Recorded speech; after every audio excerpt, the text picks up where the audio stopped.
السلام عليكم إخواني أخواتي، مرحبا بكم في قناتي وصفات نورية. اليوم حبيبتي نحضر لكم لي صابلي تاع الفرشيطة. هذه الحلوى اللذيذة والسهلة في نفس الوقت. لهذه الكيفية يلزم لنا كاس نشا أو مايزينا ما يعادل 100 غرام. عندنا نص كاس أكثر من نص 3/4 كاس سكر رطب أو سكر غلاس 70 غرام. عندنا حوالي 200 غرام فرينة.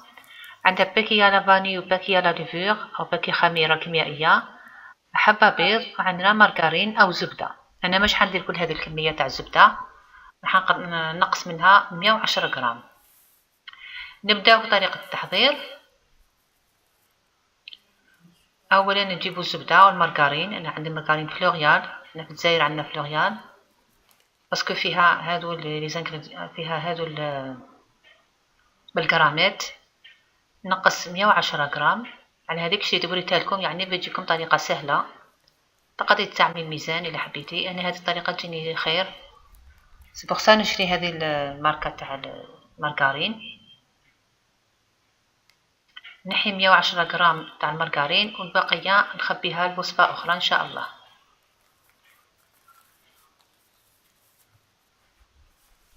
أولا نبداو نقطعو الزبدة إلى قطع صغيرة باش تجيني سهلة كي نبدا نخدم فيها.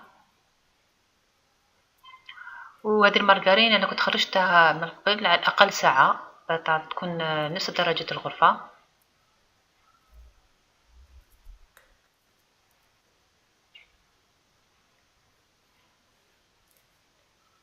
من بعد قطعنا المارغرين إلى قطع صغيرة نزيدو قلنا 70 غرام سكر رطب أو سكر غلاس،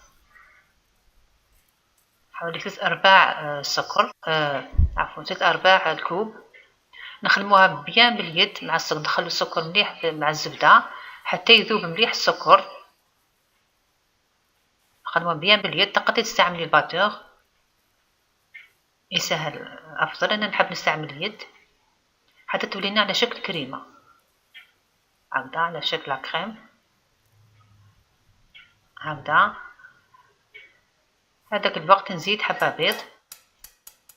يعني هذه الكيفية ما فيهاش مقادير بزاف وقاطو سهل بزاف، يعني سورتو لي تجو ضياف على غفلة ولا صدقوني ما فيش كمية بزاف، ما يعطيناش بزاف.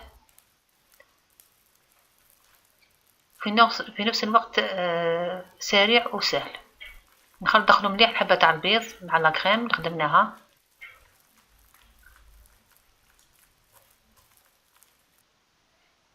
نزيدو كاس تاع مايزينا أو كاس نشا. نكملو نخدمو باليد بهذه الطريقة.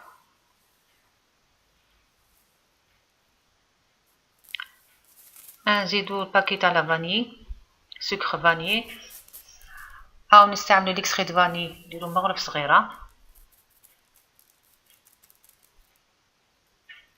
نديرو قريصة ملح،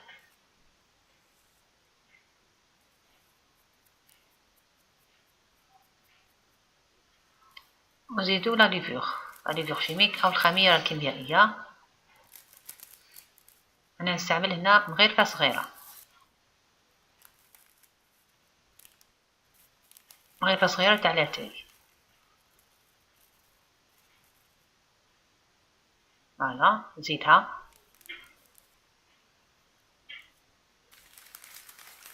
وزين قلنا الفرينة قلنا حوالي 200 غرام. أنا نعبر لكم هنا بالكاس باش نعرفو شحال يجي، شحال تجينا الكمية تاع الفرينة. نعمر الكاس ونشوف. نزيدو الفرينة بشوية بشوية طاحين حتى تلم لنا العجينة.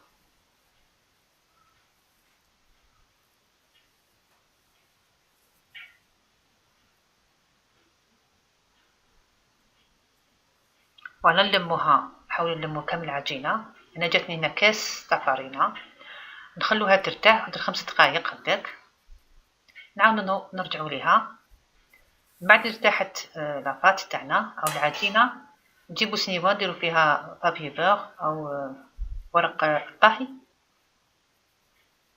نديرو هذا الشكل، يعني شكل سهل جدا غير باليد تخدميها. يعني ما تستعملي لا لي زومبورت بياس. الخرشيطه نديروها بالفارينه باش ما تلصقش ونعبزو بهذا الشكل. يعني طريقه ساهله، نعاودو حبه واحده اخرى.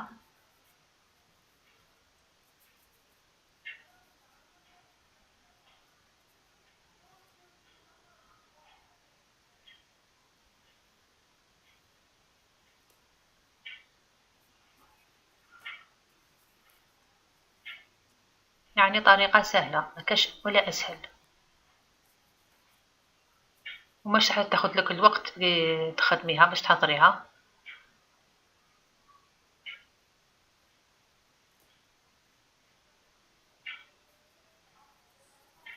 راح نكملو كامل الكميه.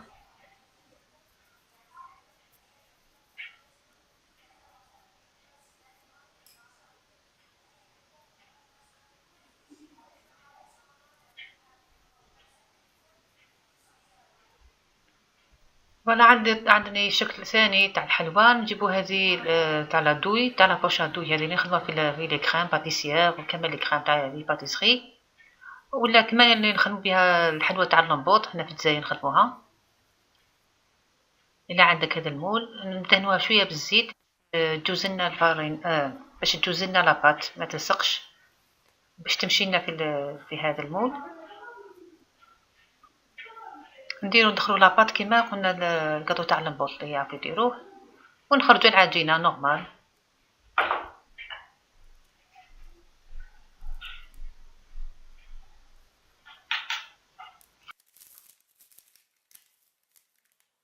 نخرجوها بهذه الطريقه.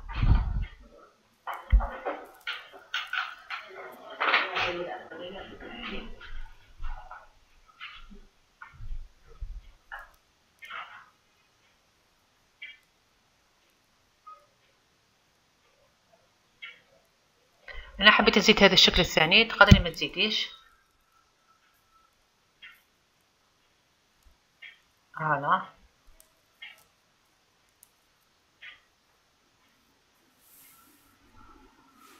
الان ما كملنا هذه السنيوه الاولى، ندخلوها الفرن على 180 درجه.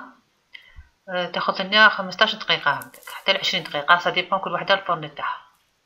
نقدر نزيدو الشكل الثالث على شكل ورده. هذا شبحتهم بهذا الفري كونفيت، لي سيريز كونفيت. يعني هذه هي الكميه اللي جاتني تاع هذيك اللي درتها، كميه تاع العجينه هذاك واش حطاولي. من بعد طابت لي صابلي هذيك كيفاش يجو محمرين شويه، يحمروا شويه من تحت نحوهم، يعني يبقاو بيضه من الفوق، ما تشعليش عليهم من الفوق غير من تحت. اون فوا يحمروا من تحت نحوهم، اون فوا يبردوا نديرو الشوكولا ذوبتها. اللي جاتك الشوكولا شويه جامده زيدي لها شويه حليب وخلطيها باش نقدروا نخدموا بها. ولا كانت جاريه ما كان تزيدي لها الحليب، تخدمي بها غير هكذا، باسكو نورمالمون تخدم شوكولا وحدها. اذا ندهنوا الكاطو اللي عندنا كامل بالشوكولا، نحطوها تنشف فوق ورق الطهي بابي كويسون، باسكو مش حيلصق فيها، تنحيه بسهوله. بعد اللي كملنا لهنا خلوها تنشف، نحوها بسهوله من بابي كويسون. هاي اللي وجدتو الكاطو جا هايل طري بزاف وبنين، والخدمه تاعو ما تستغرقش الوقت بزاف. يعني صدقوني جربوه ورجعوا لي الخبر. ان شاء الله يعجبكم كما فاني، والى وصفه اخرى ان شاء الله، وسلام.